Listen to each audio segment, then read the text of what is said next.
Right now, in state houses across the country, lawmakers are drafting a new kind of law, a wealth tax that would hit billionaires on money they haven't even sold yet.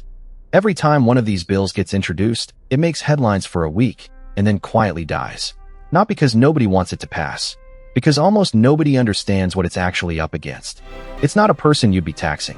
It's a machine, a legal structure of holding companies, trusts, family offices, and private banks, built specifically to make a fortune nearly untouchable.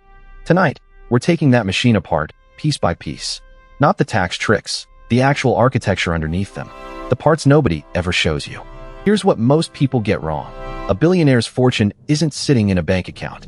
It's spread across a dozen separate legal entities, each one doing a very specific job. There's no vault, no giant number on a screen, just paperwork, layers of ownership so precise that no single lawsuit, divorce, or tax bill can reach all of it at once. Understand this machine, and you understand something most financial advice never tells you. Being rich and staying rich are two completely different skill sets. 6 core parts make up almost every serious fortune on Earth. Tonight we walk through every single one, what it does, why it exists, and where you can find a smaller version of it in your own life. Part 1 of the machine, the holding company. Not a business that sells anything, a company that exists purely to own other companies. Founder doesn't personally own the businesses, the real estate, the stock portfolio. A single holding company owns all of it, and the founder simply owns the holding company instead. Why bother? Because if one business gets sued or one investment collapses, the damage stops at that piece. It can't legally spread upward and swallow everything else.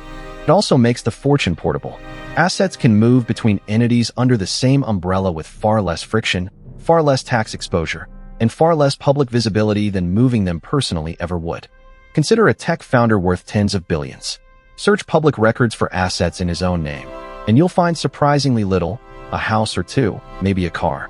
The jet isn't his. A holding company owns it and leases it back to him. The stock isn't technically his either. It sits inside entities layered 3 and 4 levels deep. On paper, he's almost a ghost.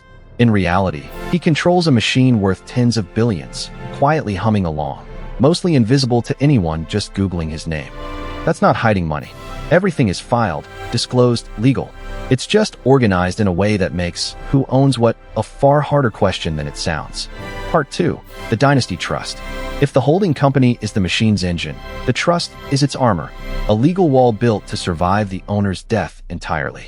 A handful of states, South Dakota, Nevada, Delaware, changed their laws decades ago to allow trusts that can legally exist for centuries, not just a single generation.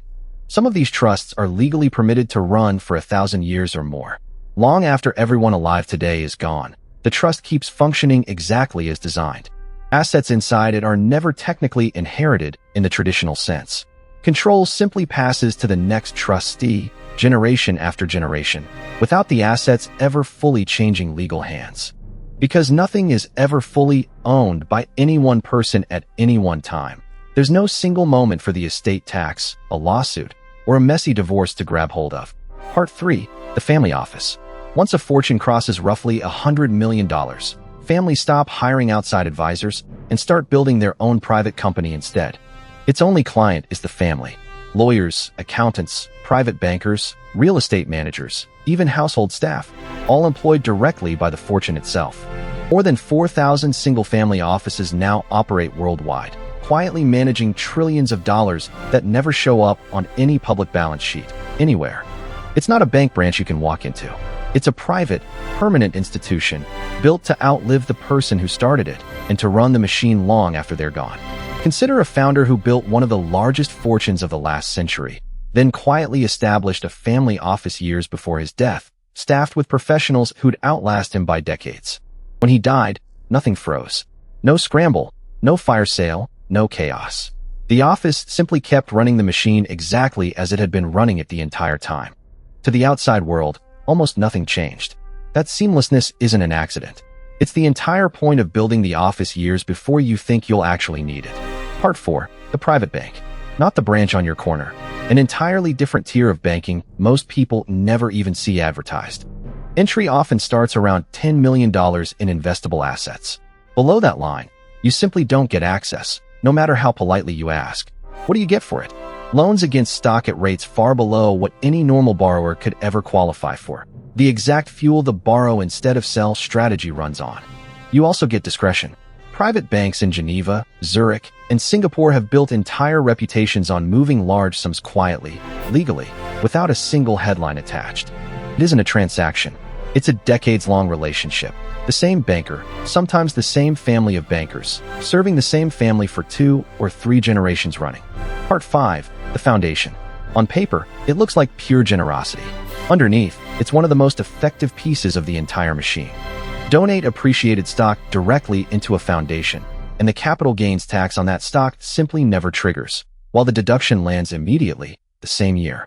The family keeps running it, often drawing real salaries to do so, deciding for decades exactly where the money eventually goes, and exactly how fast.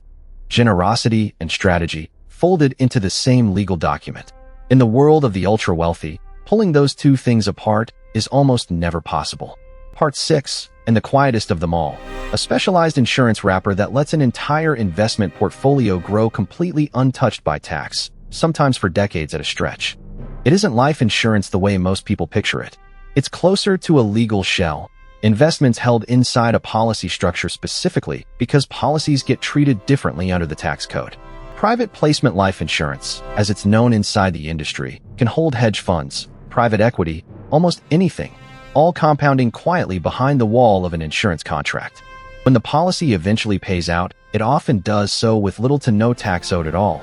Decades of growth, protected the entire time by a structure most people have simply never heard of. Separately, these 6 pieces are interesting. Together, there's something else entirely. A machine where each part covers a blind spot the others leave open. The holding company contains the risk. The trust survives the owner's death. The family office runs it daily. The private bank funds it. The foundation redirects it. The insurance wrapper shelters what's left. There's no single point of failure, no one document, no one account, no one moment where the entire fortune is exposed to a lawsuit, a divorce, or a tax bill all at once. That's the real reason old fortunes survive centuries, while lottery winners go broke in 5 years. It was never really about the money. It was always about the architecture built around it. There's a 7th move that isn't a structure at all. It's an address. Where you're legally domiciled can matter more to your tax bill than almost anything you own. 9 states charge 0 personal income tax. Florida, Texas, Nevada, Wyoming, South Dakota, and a handful of others. Move your legal residency there, and an entire category of tax simply stops applying. Puerto Rico goes even further. Under a program known as Act 60, qualifying new residents can pay close to 0% tax on certain capital gains earned after they relocate. It isn't a loophole hidden in fine print. It's an open invitation published by governments competing for the same wealthy residents the same way companies compete for customers. Right now, wealthy families are relocating at a record pace, chasing exactly this arbitrage, proof that jurisdiction shopping isn't some historic footnote. It's happening this year, in real time. This is exactly why a billionaire wealth tax is so much harder to write than it sounds. You're not taxing a bank account. You're trying to tax a machine engineered specifically to resist being measured. Which entity actually owns the asset in a given year? The founder, the holding company, or the trust? Even top tax attorneys can spend months arguing over questions like that. And how do you even value a stake in a private company, or a stake in a trust that legally has no single owner at any given moment? Often there's no market price to point to at all. Every wealth tax proposal in the last decade has run headfirst into these exact same questions. So far, none of them have found a clean answer.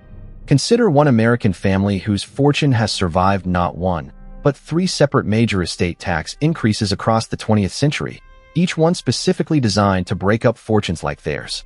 Each time the rules tightened, the family's advisors simply restructured. New trusts, new entities, new jurisdictions, faster than the legislation could actually catch up. Today, generations later, that family is still on wealth rankings, still funding institutions bearing their name. The tax hikes came and went. The machine adapted every single time. Here's what almost nobody tells you. 5 of these 6 parts already have a smaller, completely legal version available to ordinary people right now, today. Your holding company is an LLC. A few $100s in most states creates the same basic wall between your personal life and anything you build or invest in. Your dynasty trust is a basic revocable trust. Many estate attorneys will set one up for a few $1,000s, a fraction of what most people spend on a car. Your family office is a fee-only financial planner and a good CPA working together on your behalf instead of an entire building full of staff.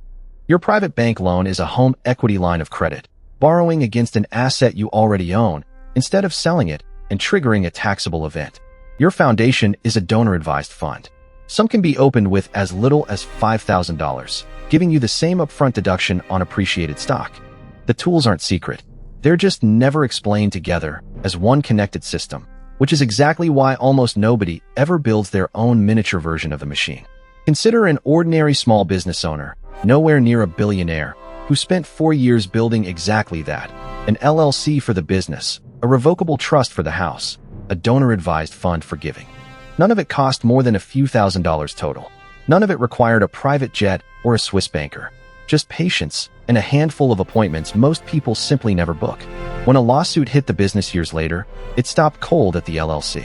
The house, the retirement account, the family's other assets were never even part of the conversation. Here's the part people get wrong. None of this starts with hiring an expensive lawyer. It starts with deciding what actually needs protecting before you ever pay anyone a single dollar. A first meeting with an estate attorney is often free or close to it.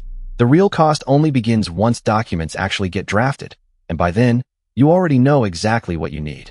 The sequence that works: LLC first if you own a business, retirement and health account second, a basic trust third, everything else later once there's actually something worth protecting. Contrast that with what happens when none of this exists. One of the largest lottery jackpots in state history was won in the 1970s. No trust, no LLC, no structure of any kind. Within a decade, the winner had filed for bankruptcy. The money wasn't the problem. It never is. The missing architecture around it was. Studies on sudden wealth consistently find the majority of it disappears within 5 to 10 years when there's no structure at all standing between the money and the world. There's a seventh benefit running underneath all 6 parts that almost nobody mentions: privacy. Assets inside trusts and holding companies simply don't show up in a basic public records search. It's not about hiding wrongdoing.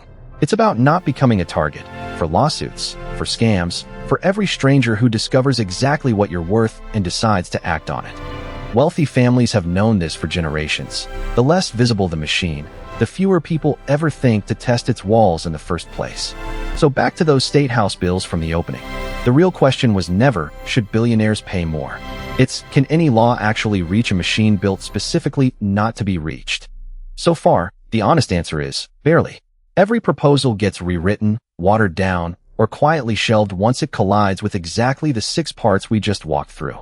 None of this is a loophole waiting to be closed by one clever bill. It's basic legal architecture, refined over more than a century, sitting in plain sight the entire time. Step 1.